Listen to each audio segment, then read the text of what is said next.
जय हिंद दोस्तों। एग्ज़ाम की पॉइंट में एक बार फिर से आप सभी का स्वागत है। दोस्तों यहाँ पर भारतीय इतिहास जो इंडियन हिस्ट्री है उससे संबंधित टॉपिक वाइज आपको क्वेश्चन डिस्कस कराए जाएंगे, क्वेश्चनों के साथ उनके की पॉइंट प्रोवाइड कराए जाएंगे। दोस्तों आज का ये इंडियन हिस्ट्री का पहला वीडियो यहाँ से शुरुआत कर रहे हैं। अगर आप चैनल पे नए हो, आपने अभी तक चैनल को सब्सक्राइब नहीं किया तो प्लीज़ सब्सक्राइब कीजिए और वीडियो अच्छा लगे तो लाइक और शेयर जरूर करना। तो देखते हैं दोस्तों आज का जो पहला क्वेश्चन है, पुरापाषाण काल में आदि मानव के मनोरंजन का साधन था। जो पुरापाषाण काल में आदि मानव के मनोरंजन का प्रमुख साधन क्या था? तो दोस्तों जो प्रमुख साधन था वो था शिकार। ठीक है, यानी जो पुरापाषाण कालीन मानव था मुख्यतः जो वो शिकार करता था वो किसके लिए, भोजन और किसके लिए करता था? मनोरंजन के लिए क्या करता था? शिकार करता था। और अगर भोजन की बात करें तो भोजन के रूप में जो वो मुख्य रूप से प्रयोग करता था मांस व कंदमूल फलों का प्रयोग करता था। मांस और कंदमूल फलों का प्रयोग करता था पुरापाषाण कालीन आदि मानव। ठीक है, अगला क्वेश्चन, नवपाषाण काल के लोगों द्वारा पाला गया प्रथम पशु था। जो याद रखना क्या पूछ रहा है, नवपाषाण काल के लोगों द्वारा पाला गया प्रथम पशु कौन था? तो दोस्तों याद रखना नवपाषाण काल के लोगों द्वारा पाला गया जो प्रथम पशु था वो भेड़ था। दोस्तों अब एक चीज़ आती है कि पशुपालन का जो प्रारंभ हुआ था, पशुपालन का जो प्रारंभ हुआ था वो मध्य पाषाण काल में हो गया था। कब हो गया था? मध्य पाषाण काल में हो गया था। और मध्य पाषाण काल में कालीन मानव ने जो सबसे पहले पालना शुरू किया था घरों में वो कुत्ते को किया था। क्या किया था? कुत्ते को किया था। यानी भेड़ का अगर हम स्थान देखें तो भेड़ क्या था? दूसरा जानवर था जिसे क्या कहा आदि मानव ने पाला था। लेकिन जो नवपाषाण काल था, नवपाषाण काल में क्या हुआ? भेड़ पालने का प्रचलन शुरू हो गया था। ठीक है, अगला क्वेश्चन, सबसे पहले कौन सा हड़प्पा कालीन स्थल खोजा गया था? जो हड़प्पा कालीन स्थल खोजा गया था सबसे पहले वो कौन था? तो दोस्तों जो सबसे पहले खोजा गया हड़प्पा कालीन स्थल था वो कौन था? हड़प्पा सभ्यता थी, हड़प्पा था। और इसकी जो खुदाई की गई थी 1921 में खोजा गया था। और अगर पूछा जाए किसने इसकी ढूंढ खोज की थी तो याद रखना दयाराम साहनी जी ने की थी। किसने की थी? दयाराम साहनी जी ने हड़प्पा की खोज की थी 1921 में, जो कहाँ पे है? पश्चिमी पंजाब में आपके स्थित है। ठीक है, कहाँ पे है? पश्चिमी पंजाब में स्थित है।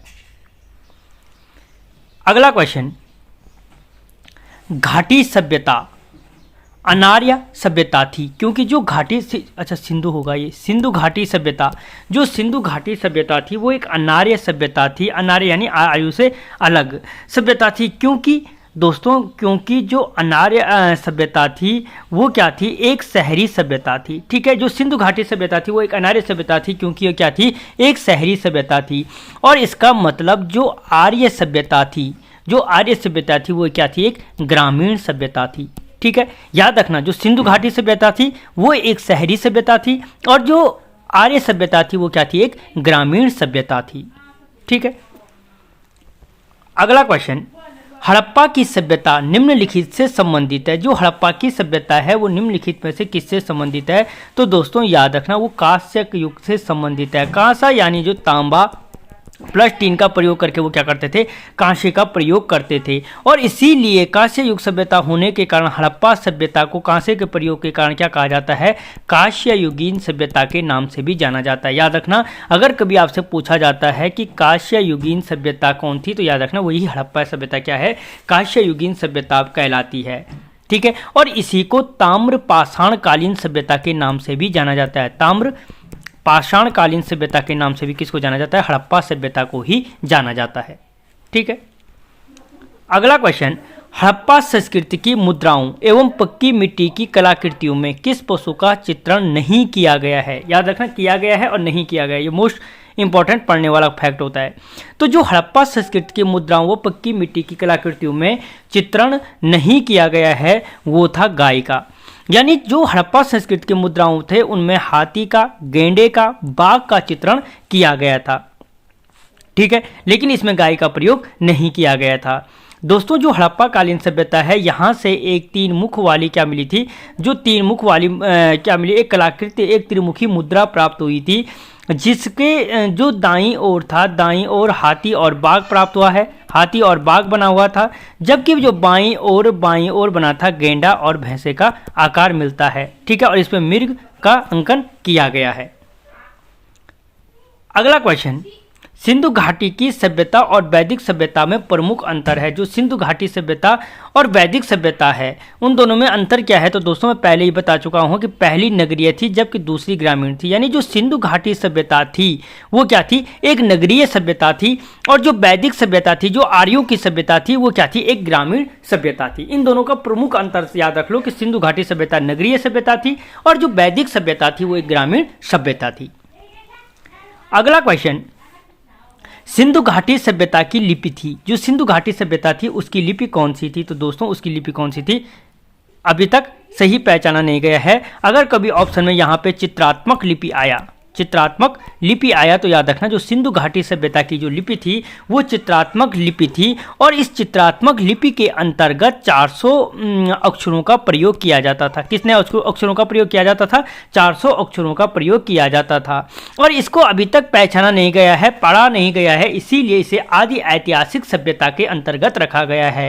यानी जो सिंधु घाटी सभ्यता है इसे आदि ऐतिहासिक सभ्यता के नाम से भी जाना जाता है। ठीक है, अगला क्वेश्चन, निम्नलिखित में से मृतकों का टीला नाम से जाना जाता है। जो मृतकों का टीला है, मृतकों का टीला के नाम से किसे जाना जाता है? तो दोस्तों याद रखना जो मृतकों का टीला जाना जाता है, तो मोहनजोदड़ो सभ्यता थी। जो मोहनजोदड़ो है उसको क्या कहा जाता है? मृतकों का टीला कहा जाता है। और दोस्तों याद रखना मोहनजोदड़ो को सिंधी भाषा में कहते हैं मृतकों का टीला। ठीक है, अगला क्वेश्चन, निम्नलिखित में से किस विद्वान ने सर्वप्रथम हड़प्पा सभ्यता के अवशेषों को खोजा था? निम्नलिखित में से किसने सर्वप्रथम हड़प्पा सभ्यता के अवशेषों को खोजा था? तो दोस्तों याद रखना एक कनिंदम, यानी जो अलेक्जेंडर कनिंदम थे, अलेक्जेंडर कनिंदम ने क्या किया था? सर्वप्रथम हड़प्पा सभ्यता के अवशेषों को खोजा था। और कब खोजा था? तो याद रखना 1853 में खोज, 1853 और 1873 के बीच में इनकी खोज की थी। ठीक है, अगला क्वेश्चन, सिंधु घाटी सभ्यता के लोग पूजा करते थे। जो सिंधु घाटी सभ्यता के लोग थे वो किसकी पूजा करते थे? तो दोस्तों किसकी करते थे? पशुपति की पूजा करते थे। इससे पहले मैं बता चुका हूं कि यहाँ पे एक क्या मिला था? 3 मुख वाला आकृति मुहर प्राप्त हुई थी, जिसको क्या माना गया है? पशुपति का रूप माना गया है, यानी शिव, पशुपति शिव का रूप माना गया है। और अगर इसको पशुपति शिव का रूप माना किसने है? तो याद रखना मार्शल ने इसे क्या कहा था? पशुपति शिव का रूप माना है। जो सिंधु घाटी सभ्यता से 3 मुख वाली मुहर या कुछ ही बोलो जो अवशेष प्राप्त हुआ था उसे मार्शल ने पशुपति शिव का रूप माना था। ठीक है, अगला क्वेश्चन, सिंधु घाटी सभ्यता के लोगों की मुद्रा में किस देवता की आकृति का चित्र थी? तो दोस्तों मैं पहले बता चुका हूं कि जो सिंधु घाटी सभ्यता की आकृति में जो देवता के चित्र थी वो थी पशुपति या शिव का चित्र था, जिसे मार्शल ने क्या कहा था? शिव या पशुपति नाम दिया था। और इसके बाईं ओर मैं ऑलरेडी पहले बता चुका हूं गेंडा और भैंसे की आकृति थी, गेंडा और भैंसे की आकृति थी। और जो इसके दाईं ओर थी, इसके दाईं ओर हाथी और बाघ की आकृति थी। दाईं ओर क्या थी? हाथी और बाघ की आकृति थी। ठीक है, अगला क्वेश्चन, मोहनजोदड़ो कहाँ स्थित है? जो मोहनजोदड़ो है, मोहनजोदड़ो कहाँ स्थित है? तो दोस्तों याद रखना वो कहाँ पे? आपके सिंध में स्थित है। ठीक है, और सिंधु सभ्यता का प्रमुख स्थल है। सिंधु, अगर पूछा जाए मोहनजोदड़ो किस सभ्यता का प्रमुख स्थल है, तो जो सिंधु सभ्यता थी उसका प्रमुख स्थल है मोहनजोदड़ो। ठीक है, और जो सिंधु सभ्यता का प्रमुख स्थान है वो क्या क्या है? मोहनजोदड़ो है। जो कहाँ पे है? अगर पूछा जाए कहाँ पे है, तो जो सिंध प्रांत पाकिस्तान का सिंध प्रांत है, सिंध प्रांत के अंतर्गत पाकिस्तान में पड़ता है। और अगर जनपद का नाम पूछा जाए कि अगर लड़काना जनपद के अंतर्गत आता है। और जो ये मोहनजोदड़ो था, इस मोहनजोदड़ो सभ्यता की जो खोज की गई थी 1922 में की थी। और अगर पूछा जाए मोहनजोदड़ो सभ्यता की खोज 1922 में किसने की थी, तो याद रखना राखालदास बनर्जी जी ने की थी। राखालदास बनर्जी ने की थी 1922 में मोहनजोदड़ो सभ्यता की खोज, जो पश्चिमी पाकिस्तान में लड़काना जनपद के अंतर्गत आता है। ठीक है, अगला क्वेश्चन, सिंधु घाटी सभ्यता का पतन नगर है। सिंधु घाटी पतन जो बंदरगाह का नगर था सिंधु घाटी सभ्यता का, वो कौन सा था? तो दोस्तों जो सिंधु घाटी सभ्यता का बंदरगाह नगर या पतन नगर था वो कौन था? लोथल था। कौन था? लोथल था। और जो ये लोथल सिंधु घाटी सभ्यता से संबंधित लोथल स्थान है वो आपके कहाँ पे पड़ता है? गुजरात में, अहमदाबाद के अंतर्गत पड़ता है। ठीक है, और अगर पूछा जाए कि जो ये लोथल बंदरगाह था किस नदी के तट पर स्थित था, तो याद रखना भोगवा नदी के तट पर स्थित था, भोगवा नामक नदी के तट पर स्थित था। ठीक है, और जो इसकी खोज थी, अगर पूछा जाए कि लोथल की खोज किसने की थी, तो याद रखना एस.आर. राव ने की थी, एस.आर. राव ने की थी किसकी, लोथल की खोज। ठीक है दोस्तों, अगर बढ़िया लग रहा है, नई सीरीज शुरू कर रहा हूं, प्रमोट कीजिए, वीडियो को लाइक कीजिए, चैनल को सब्सक्राइब कीजिए। अगला क्वेश्चन, हड़प्पा कालीन सभ्यता का विशाल कोठार कहाँ मिला है। कोठार का मतलब होता है अन्न रखने का स्थान, जो अन्नागार मिला है, हड़प्पा कालीन सभ्यता का जो अन्नागार मिला है वो कहाँ से प्राप्त हुआ था। तो दोस्तों याद रखना, जो हड़प्पा सभ्यता का अन्नागार प्राप्त हुआ था वो मोहनजोदड़ो से प्राप्त हुआ था। कहाँ से प्राप्त हुआ था, मोहनजोदड़ो से। और यहाँ पर बृहद स्नानागार मिले हैं, यहाँ पर क्या मिला है, एक बृहद स्नानागार प्राप्त हुआ है, जिसमें एक भवन मिला है जिसे क्या था, मोटियर व्हीलर ने क्या कहा था, अन्नागार का नाम दिया था। मोटियर व्हीलर ने इसे क्या कहा, अन्नागार का नाम दिया था। अगला क्वेश्चन, निम्नलिखित में से कौन सा भारत में नहीं है, निम्नलिखित में से कौन सा भारत में नहीं है। तो दोस्तों इनमें से जो क्या है, हड़प्पा क्या है, भारत में नहीं है, क्योंकि जो हड़प्पा है वो पाकिस्तान के पंजाब प्रांत के मोंटगोमरी जनपद में स्थित है। कहाँ पे है, मोंटगोमरी जनपद में स्थित है। और मोंटगोमरी जनपद के अगर पूछा जाए किस नदी के तट पर स्थित है, तो याद रखना रावी नदी के तट पर क्या है, ये स्थान स्थित है। अगला क्वेश्चन, अमरी जो हड़प्पा सभ्यता का एक स्थल है। पहली चीज जो अमरी है वो क्या है, हड़प्पा सभ्यता का एक प्रमुख स्थल है, किस प्रांत में स्थित है। ठीक है, तो दोस्तों याद रखना जो अमरी है वो क्या है, आपके सिंध प्रांत में स्थित है, यानी पाकिस्तान के सिंध प्रांत में स्थित है हड़प्पा सभ्यता का अमरी नामक स्थान। ठीक है, अगला क्वेश्चन, सिंधु घाटी सभ्यता के अवशेष चिन्ह बतलाते हैं कि लोगों का मुख्य व्यवसाय या धंधा था। कि जो सिंधु घाटी सभ्यता के अवशेष प्रमाण देते हैं वो क्या बताते हैं कि लोगों का प्रमुख व्यवसाय क्या था। तो दोस्तों सिंधु घाटी सभ्यता के अवशेष बताते हैं कि लोगों का जो प्रमुख व्यवसाय था वो क्या था, कृषि था। ठीक है, और खाद्यान्न के रूप में ये मुख्य रूप से अगर पूछा जाए, सिंधु घाटी सभ्यता के लोग खाद्यान्न के रूप में मुख्य रूप से किसका प्रयोग करते थे, तो गेहूं और जौ का प्रयोग करते थे। किसका प्रयोग करते थे, गेहूं का और जौ का प्रयोग करते थे। अगला क्वेश्चन, हड़प्पा सभ्यता का कौन सा स्थल भारत में नहीं था। जो हड़प्पा सभ्यता का कौन सा स्थल था जो भारत में नहीं था। तो दोस्तों जो हड़प्पा सभ्यता का क्या था, बालाकोट स्थल था, जो क्या था, भारत में नहीं था।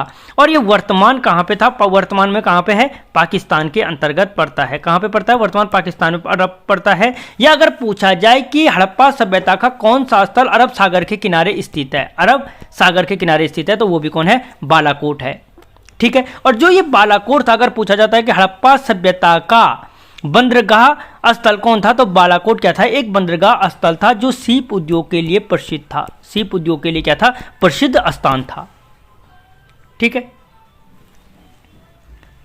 अगला क्वेश्चन, इनमें से कौन एक हड़प्पा सभ्यता की पूर्वी सीमा का निर्धारण करता है।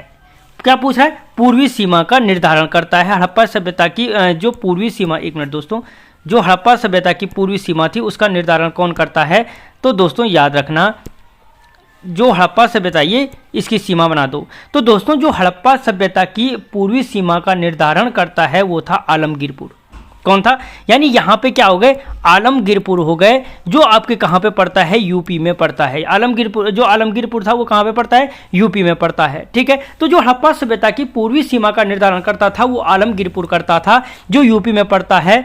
और अगर पूछा जाए कि पश्चिमी सीमा का निर्धारण कौन करता है, तो याद रखना सुतका गैंडोर जो स्थान था, सुतका गैंडोर क्या था, पश्चिमी सीमा का निर्धारण करता था, जो कहाँ पे है, बलूचिस्तान में स्थित है। कहाँ पे है, बलूचिस्तान में स्थित है। जो पश्चिमी सीमा का निर्धारण करता था सुतका गैंडोर। अगर पूछा जाए कि उत्तरी सीमा का निर्धारण कौन करता था, तो दोस्तों याद रखना मांडा जो स्थान है, मांडा जो है JNK में स्थित है, वो क्या करता था, उत्तरी सीमा का निर्धारण करता था। और जो दक्षिणी सीमा है दैमाबाद जो महाराष्ट्र में स्थित है, वो क्या करता था, दक्षिणी सीमा का निर्धारण करता था। तो दोस्तों पूर्वी सीमा पूछा था, उसके साथ पश्चिमी, उत्तरी और दक्षिणी, तो तीनों की तीनों सीमाएं भी देख लो। अगला क्वेश्चन, हड़प्पा कालीन लोगों को किसकी जानकारी नहीं थी। जो हड़प्पा कालीन लोग थे उनको किसकी जानकारी नहीं थी, तो दोस्तों उनको जो जानकारी नहीं थी, लोहा की जानकारी नहीं थी। इसके अलावा उनको सोना, चांदी, तांबा, ठीक है, कांसा आदि सभी धातुओं की जानकारी थी, लेकिन लोहा की जानकारी नहीं थी। अगला क्वेश्चन, सिंधु घाटी की सभ्यता को आर्य पूर्व सभ्यता किसके प्रमाण मिलने के कारण कहा जाता है कि जो सिंधु घाटी सभ्यता है उस सभ्यता को आर्यों से पूर्व की सभ्यता किस प्रमाण के आधार पर कहा जाता है? तो दोस्तों याद रखना, जो बर्तन प्राप्त हुए हैं, यानी जो सिंधु सभ्यता से मृदा भांड प्राप्त हुए हैं, यानी मिट्टी के बर्तन प्राप्त हुए हैं, उन मृद भांडों के आकार के आधार पर या उन मृद भांडों के आधार के पर क्या कहा जाता है, जो सिंधु घाटी सभ्यता है उन्हें आर्यों के पूर्व की सभ्यता कहा जाता है।